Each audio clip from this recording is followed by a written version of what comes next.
It's time for part 2 of opening up the mailbag, and Pat and I are going to answer your questions right after this.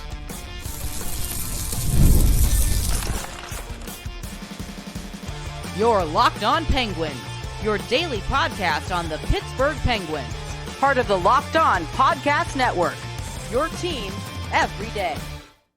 Hello and welcome back to another episode of the Locked On Penguins podcast. I'm one of your hosts, Hunter Hodes. You can follow me on Twitter at Hunter Hodes, joined by my co-host Patrick Damp. You can follow him on Twitter at SendThemForWet, and you can follow the show's Twitter at LO_Penguins. Of course, thank you all so much for making this your first listen/watch of the day.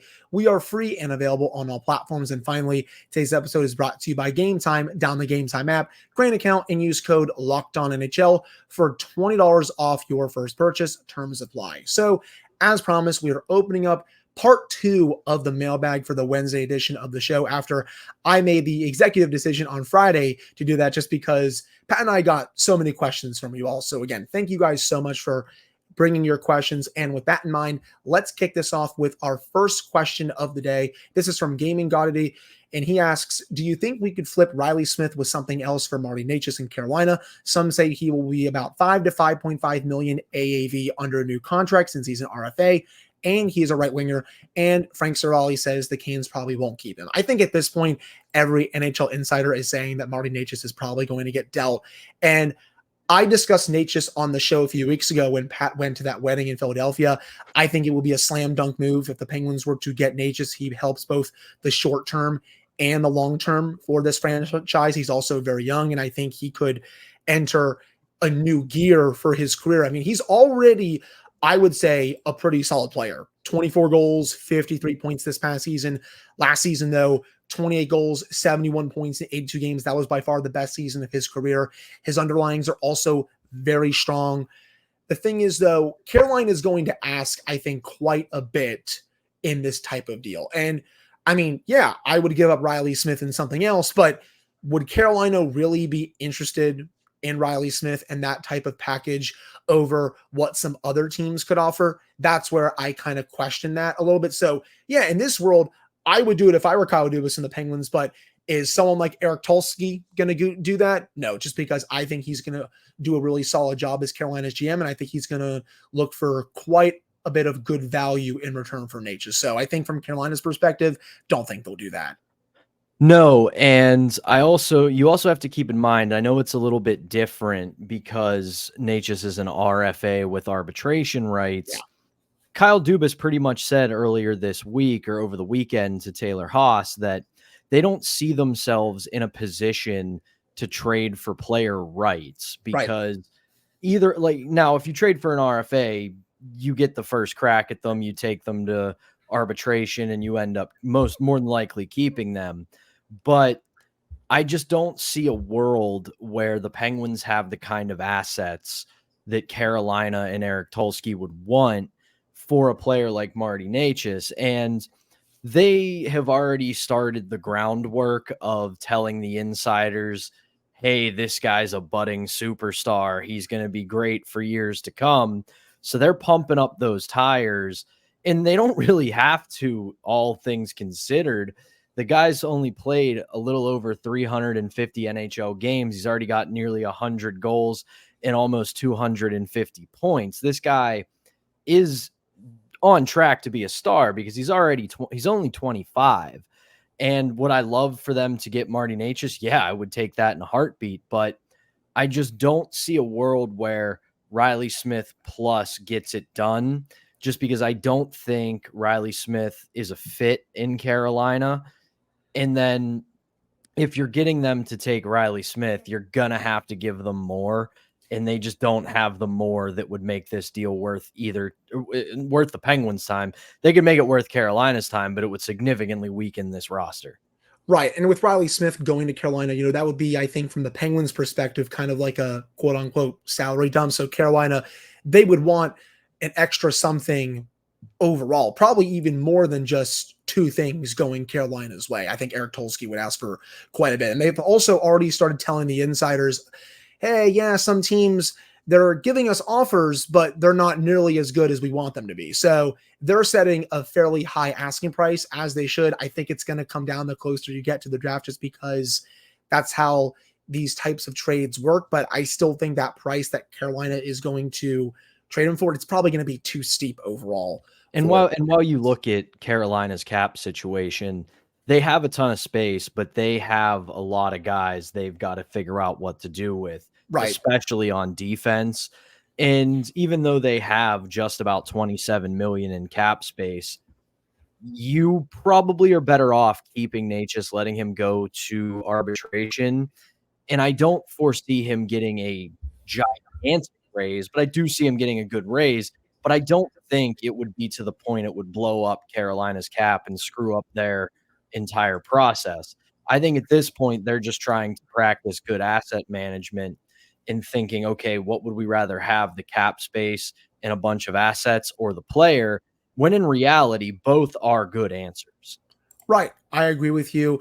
And just with Natchez, he's also at least told some of the insiders, or at least that's what they're reporting, that it sounds like he doesn't even really want to be in Carolina next year and in future years too. So they're kind of making this an easy decision for the Hurricanes at this point. So whoever gets Natchez, they're going to get one heck of a player. But yeah, I just don't see it with Pittsburgh overall. Getting to the second question.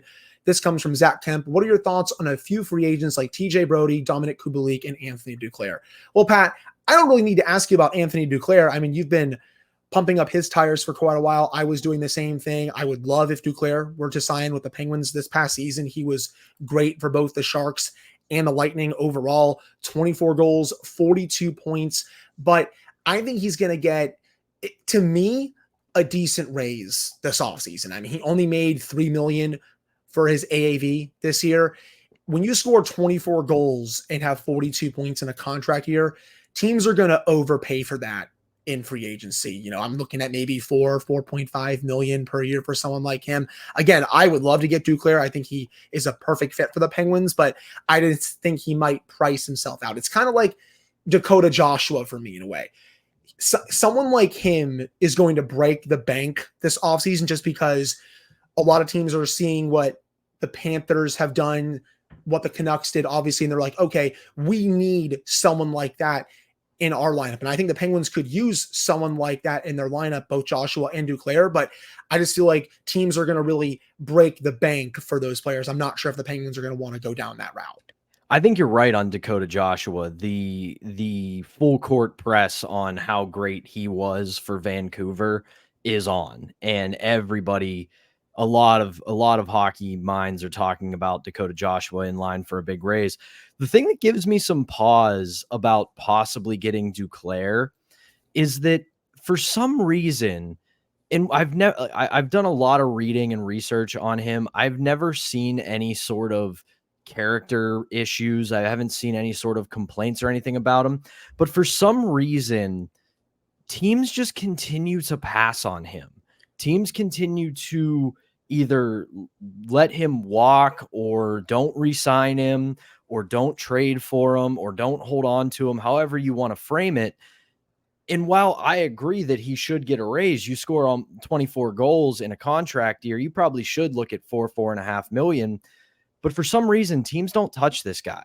And if he gets to July 5th, 6th, 7th, and he doesn't have a team yet, Kyle Dubas should have him on speed dial, because he would fit with this team so well.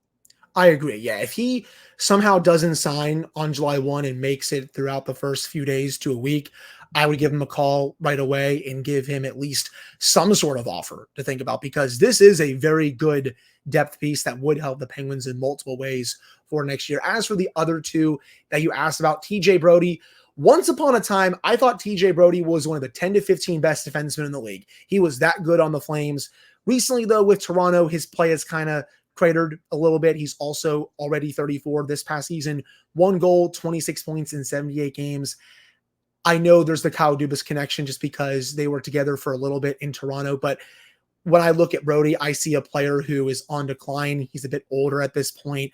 I would rather go for someone who is a bit more younger and has more room to grow over someone like Brody, who I think has lost a step or two over the last several years.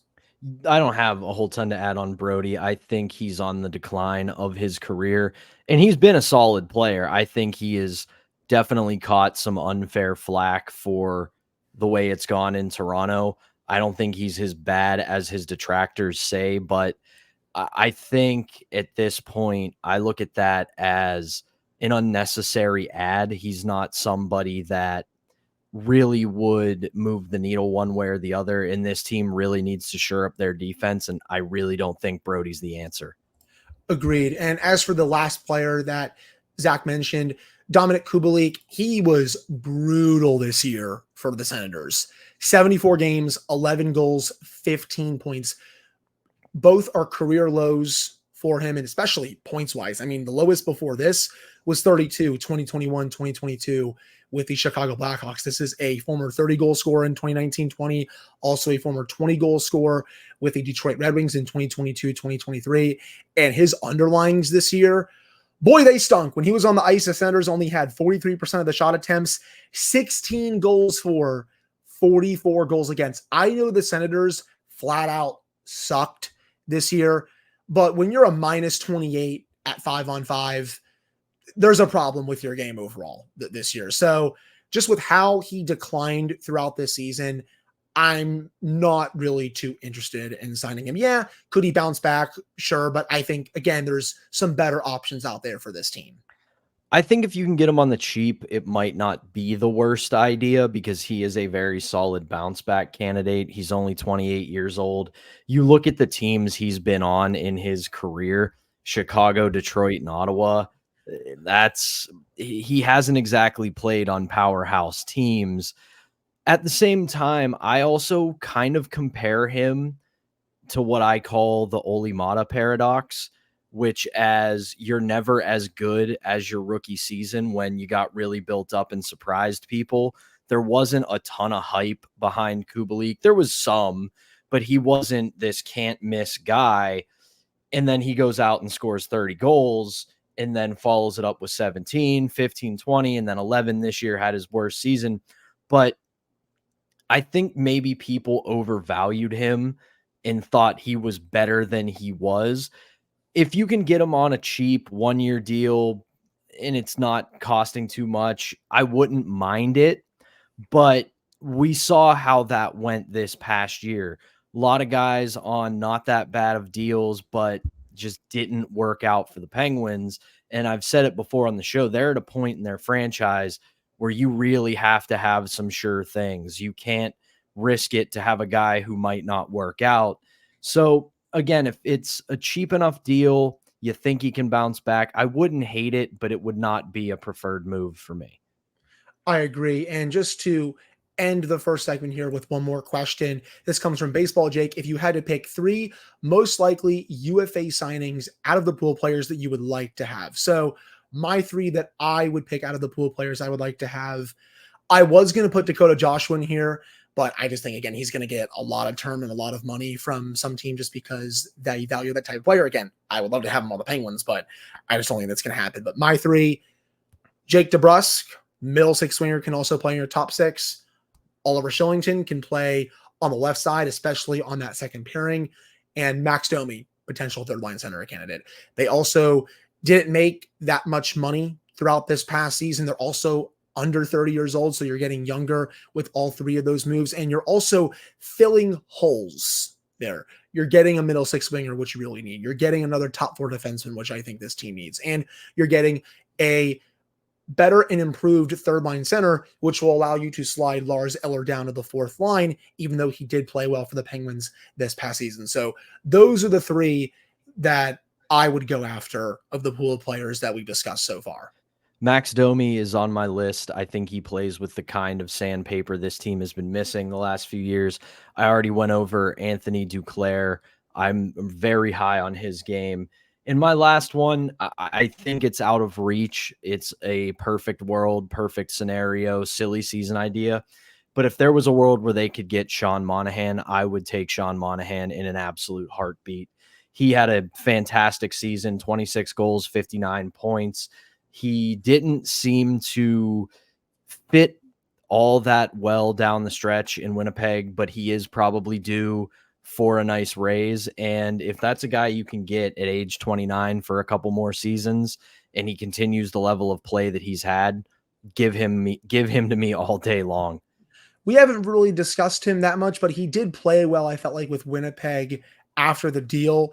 And I mean, I'm curious to see what he fetches on the open market. I feel like he's always been a pretty undervalued and underrated player throughout his career. So yeah, that's also someone to keep in mind as well. But that'll do it for the first segment. Coming up in the second segment, we're going to continue with a few more questions to round out our full mailbag, including what player from a division rival that we would love to have on the Penguins. But before we get to that, we have to tell you all about our first sponsor, and that is Game Time. Game Time makes getting NBA Finals tickets even faster and easier.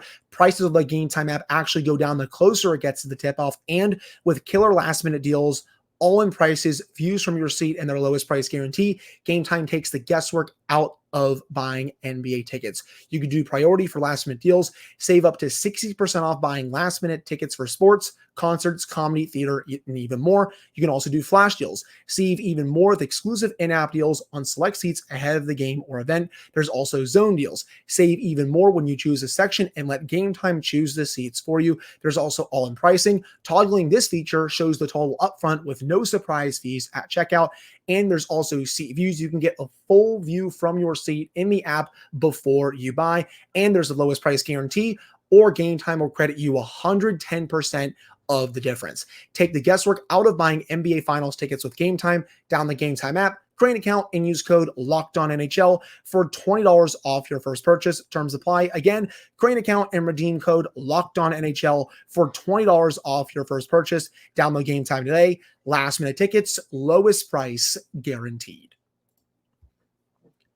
All right, we're back here on this episode of the Locked On Penguins podcast. I'm one of your hosts, Hunter Hodes, joined by my co-host, Patrick Dam. So continuing right along with part 2 of our mailbag, this comes from St. Cannoli. What's one player from a division rival that you would love to have on the team? I've been thinking about this for quite a while, and there's so many, I think, that fit here.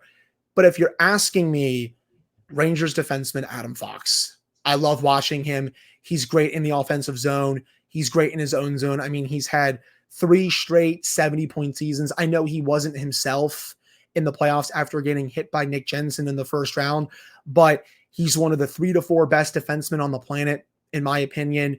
And adding him to this roster would make it even more fun.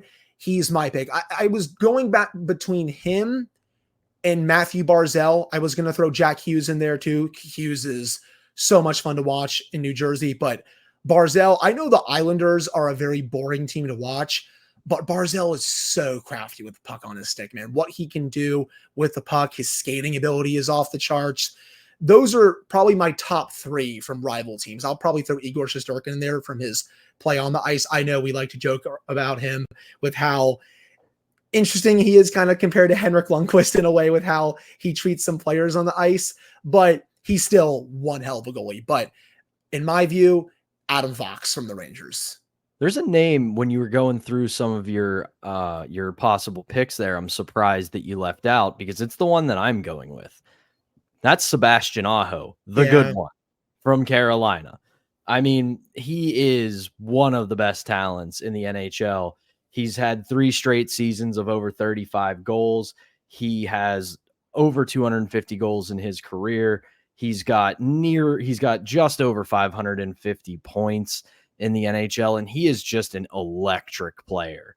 Just can really pretty much do everything you want of your top line forward to do. And for all the faults Carolina had in not winning against the Rangers this year, he wasn't one of the reasons, man. 12 points in 11 games. He did his job. And could you imagine if there was a world where they still had Gensel, they have Crosby, put Aho with them, that line would score infinity billion goals, and it would be so much fun to watch. I mean, this is very much fantasy land here, people, so just bear with me. But Pat, a right side of Chris Letang, Erik Karlsson, Adam Fox, at least the vibes would be immaculate there, and the play in the offensive zone would also be a treat to watch. Yes, very much fantasy land. It would not work, obviously, but it would be a ton of fun to watch overall. It would be reminiscent of the 90s Penguins when they just collected talent like Infinity Stones, and they just had, oh, another Hall of Famer. Oh, another Hall of Famer. Oh, even another Hall of Famer. Oh my God. And just going back to your point about Sebastian Aho, yeah, it was him and Gensel that were the two main reasons why Carolina got to where they did in the playoffs. I know they lost in 6 games to the Rangers, but you already said for Aho, he was great. Gensel, 4 goals, 9 points in 11 games. He continued to be a great playoff performer overall. And without them, I think Carolina loses a lot quicker to the Rangers. And who knows, maybe they somehow get upset by the Islanders. I don't know if that fully happens, but they don't last 6 games, to say the least, against the Rangers. But moving on to our next question. This is also a very interesting one. This comes from Eric Scott on YouTube.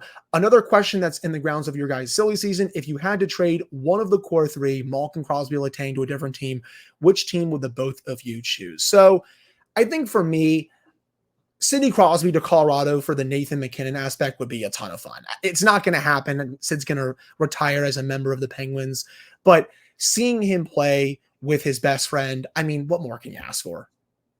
Yeah, that would be my choice for him as well. See, it would be Colorado for the McKinnon aspect, like you said, having him play with his buddy. I also wouldn't be against, I mean, I'm against this, period. I don't want any of them getting traded. Call me whatever name you want. I want them to retire as Penguins. But either that or I would like to see him go to Montreal because that was his boyhood team. He loved the Montreal Canadiens. And the funny thing is, Canadiens fans are ruthless, but not to Sidney Crosby. They love him up there. They will torment anybody that's not wearing a Habs sweater, but not Sidney Crosby. He does things up there and he gets cheers, he gets applause. Everybody in the starting lineup of an opposing team gets booed until the announcer says 87 Sidney Crosby and they cheer. So him having that kind of informal homecoming would be really cool for him.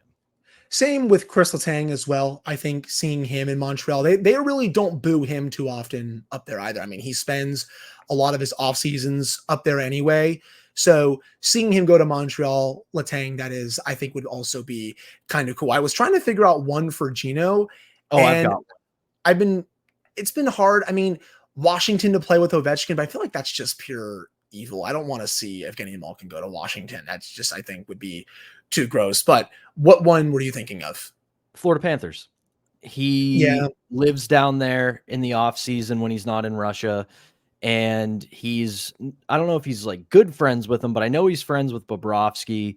And it would just be kind of like a 1 year end of my career. I'm going to play in the NHL for a year in the place I live in the off season. And then I'm just going to call it quits. But similar to Letang and Crosby, I don't want Evgeny Malkin wearing any other sweater in his career. No, I want all these players to retire as Penguins, and I think we're probably going to get that wish unless something catastrophic happens. But last question, this comes from Garrett Cooper.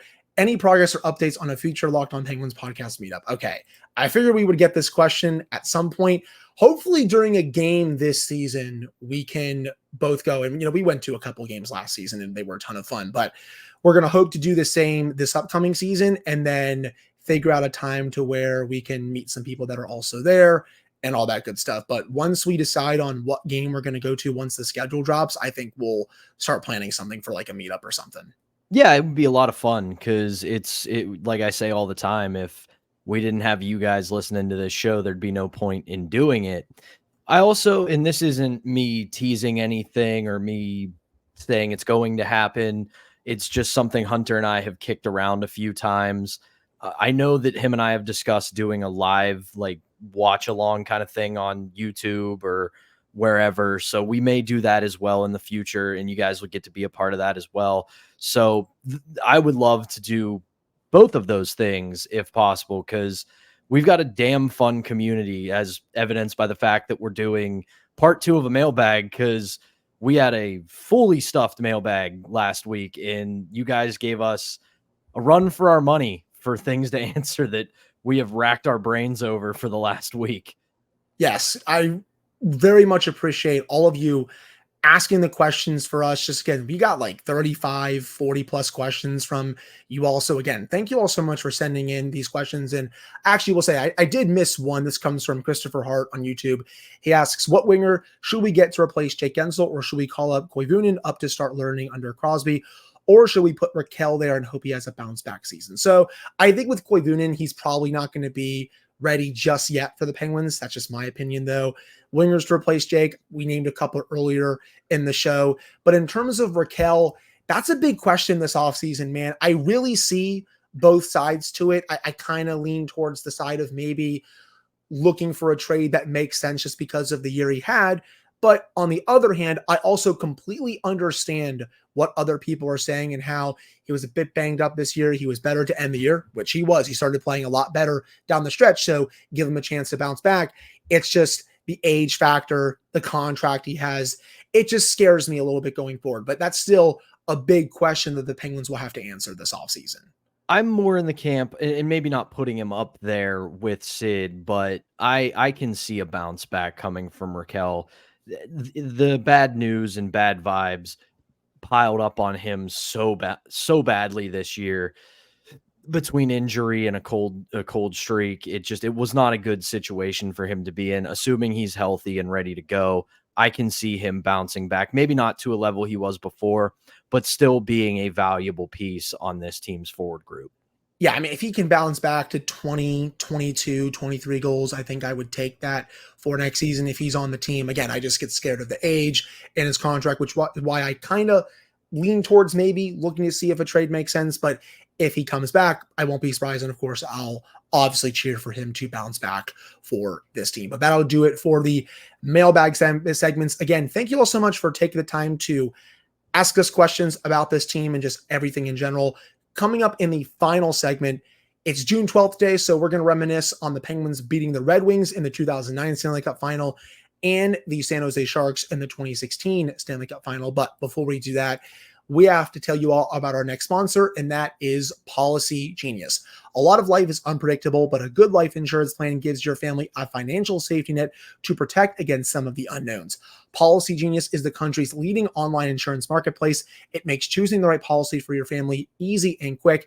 And Policy Genius, you can find life insurance policies that start at just $292 per year for $1 million of coverage. Some options are 100% online and let you avoid unnecessary medical exams. Policy Genius helps you easily compare your options from America's top insurers in just a few clicks, and their award-winning agents can even walk you through the process step by step. They have no incentive to recommend one insurer over another, so you can trust their guidance. They also have thousands of 5-star reviews on Google and Trustpilot from customers who found the best fit for their needs. Get peace of mind by finding the right life insurance with Policy Genius. Head to policygenius.com or click the link in the description to get your free life insurance quotes. That's policygenius.com.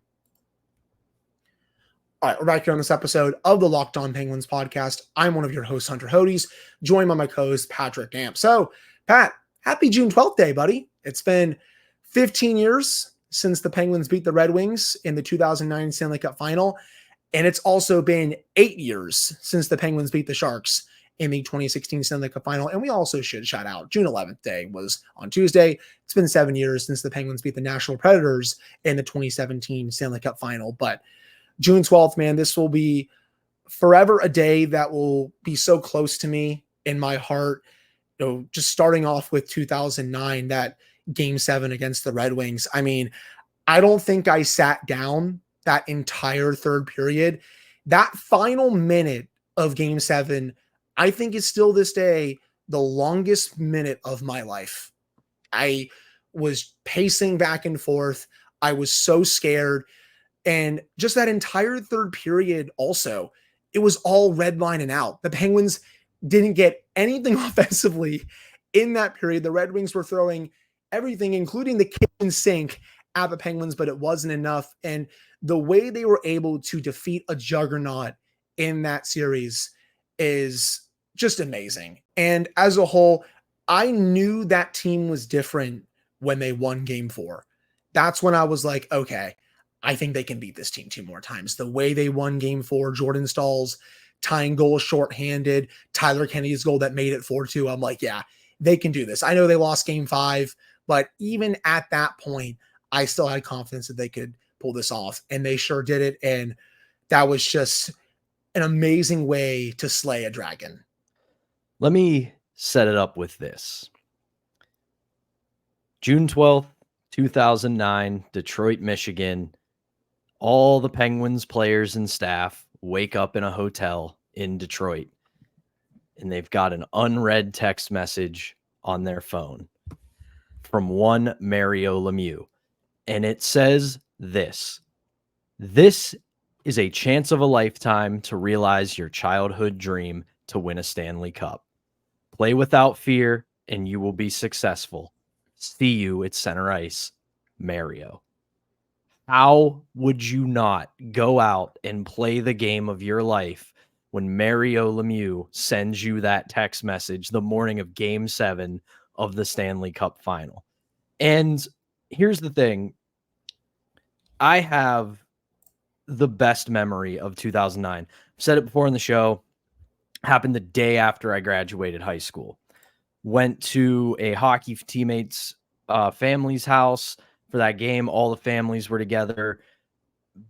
Parents, siblings, friends were all together.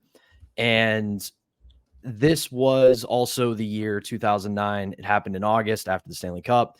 My father passed away unexpectedly. And when the clock hit 0, I'm standing in the middle of a couch, or not on a couch, but by the middle cushion of a couch. And who is the first person to lead the dog pile on me after the Penguins win the Stanley Cup but my dad? So it was an incredible night. It was so much fun. And I'll say this too. 2016 means a lot more to me than any of the Stanley Cups, because 2009 felt like, all right, they've arrived. The dynasty starts now. And yes, I know it was not that long of a drought, all things considered, but with the way they lost in the playoffs in those following years in the lead up to 2016, it felt like, oh my God, they're never going to do this again. This core is going to get one, and that's what they're going to be remembered for, is underachieving. They were unable to win more than one championship with this collection of talent. And then in 2016, I mean, from the opening round against the Rangers all the way through, and yes, there was a scare against Tampa, but even then, you could just feel it with that 2016 team.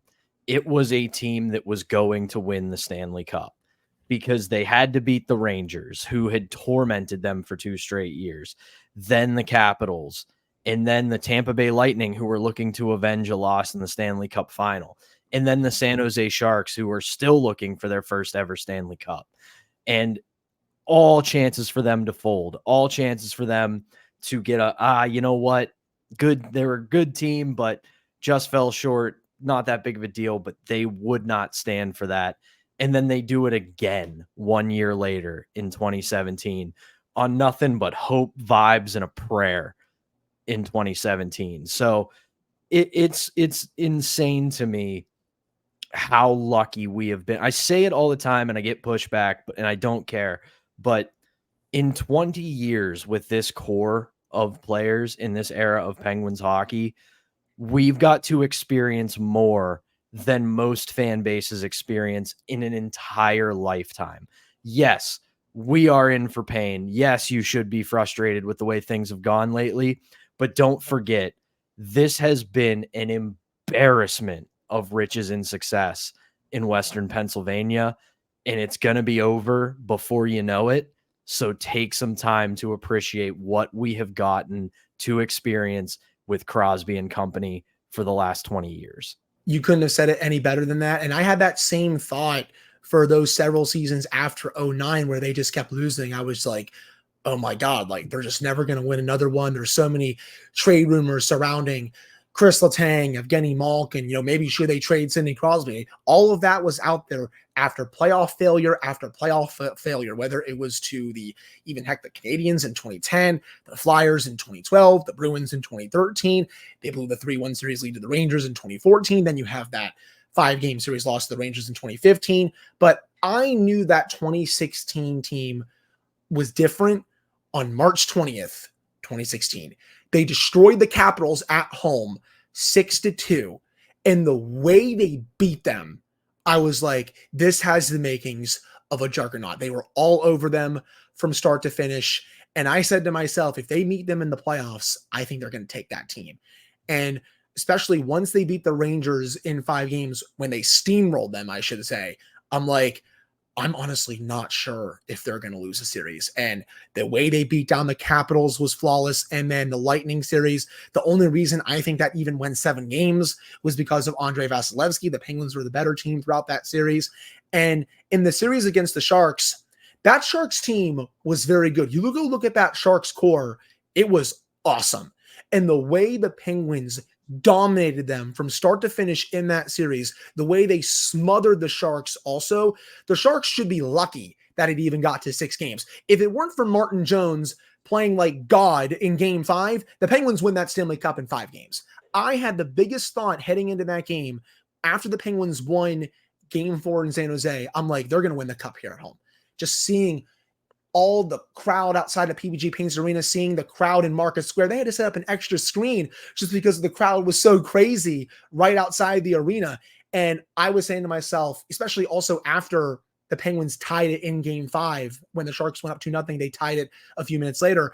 I'm like, I think they're going to blow the doors off this arena, and I think they're going to blow them out. But Martin Jones turned in one heck of a game. It goes to game 6. He still plays well. Penguins smother them in the 3rd period and win that Stanley Cup. But that 2016 Penguins team, when you look at the 5 Stanley Cup teams, there's not one better than that team. I don't think so. And real quick, I know we're running long on this one, but the game 5 in Pittsburgh, I think I've told this story on the pod before, but either way, I was in Allen, Texas with the Nailers because they were in the Kelly Cup final that year. And I'm sitting in the press box next to one of the beat writers from Wheeling. And I just look over when when the Penguins tied it. And I go, I swear to God, if the Penguins win a cup on home ice while I'm in Texas, I am going to be so angry. I wanted them to win the cup that night just because I've told this story on the show before. My high school graduation was June 12th, 2016, obviously. So 8 years ago today.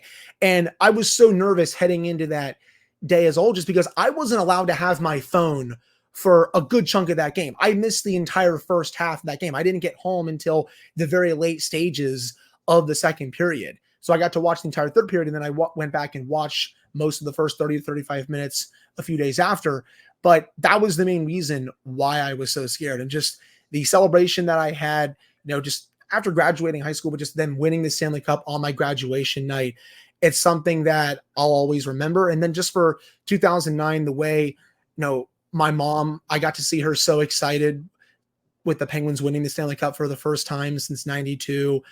It's something I'll never forget. And this day, again, will forever live in every Penguins fan's heart. So I think that'll do it for this episode of the Locked On Penguins podcast. Thank you all so much for taking the time to listen to / watch this one.